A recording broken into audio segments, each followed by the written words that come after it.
L'homme aux dents d'or. Jim Barnett, ayant soulevé le rideau de la vitrine qui fermait sur la rue le bureau de l'agence, partit d'un éclat de rire sonore et dut s'asseoir, tellement cet accès d'hilarité lui coupait les jambes. « Oh, ça c'est drôle! Si jamais je m'étais attendu à celle-là! Béchou qui vient me voir! Dieu que c'est drôle! » « Qu'est-ce qui est drôle ?» demanda l'inspecteur Béchou dès son arrivée. Il contemplait cet homme qui riait en poussant de petites exclamations haletantes, et il répétait piteusement « Qu'est-ce qui est drôle ?»« Ta visite, parbleu !»« Quoi ? Après l'histoire du cercle de Rouen, tu as le courage de rappliquer ici ?»« Sacré Béchou !» Béchou avait un air si penaud que Barnett aurait bien voulu se dominer. Mais il ne pouvait pas, et il continuait avec des quintes de gaieté qui l'étranglaient.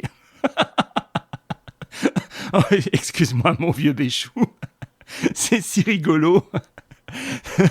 Alors voilà que toi, représentant diplômé de la justice, voilà que tu m'apportes encore un oiseau à plumer. Un millionnaire peut-être, un ministre. Comme tu es gentil. Aussi, tu vois, je fais comme toi l'autre jour. Je te tutoie. N'est-on pas des copains tous les deux ? Allons, ne prends pas cette mine de chat mouillé. Raconte ta petite histoire. De quoi s'agit-il ? Quelqu'un qui demande du secours ? Béchou s'efforça de retrouver son aplomb et articula. Oui, un brave curé des environs de Paris. Qu'est-ce qu'il a tué, ton brave curé ? Une de ses ouailles ? Non, au contraire. Hein ? C'est une de ses ouailles qu'il a tuée ? En quoi puis-je le secourir ? Mais non. Seulement, bigre, tu n'as pas l'éloquence facile aujourd'hui, Béchou. Soit, ne parlons pas, et conduis-moi vers ton brave curé des environs. Ma valise est toujours prête quand il s'agit de te suivre.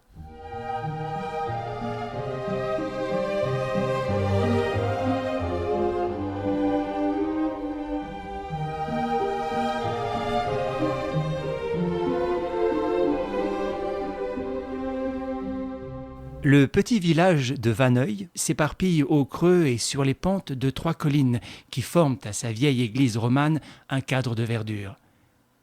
Du chevet de cette église part un joli cimetière de campagne que borne à droite la haie d'une grande ferme où se dresse un manoir et à gauche le mur du presbytère.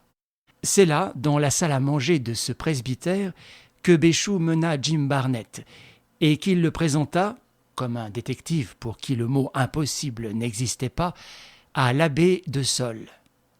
C'était en effet un brave homme de curé, d'apparence et en réalité gras à souhait, onctueux et rose, d'âge moyen, et dont le visage, évidemment placide à l'ordinaire, exprimait des soucis pour lesquels il n'était pas fait. Barnett remarqua ses mains boursouflées, le collier de chair de son poignet et son ventre rebondi qui tendait le cachemire d'une pauvre soutane luisante. « Monsieur le curé, je ne sais rien de l'affaire qui vous préoccupe.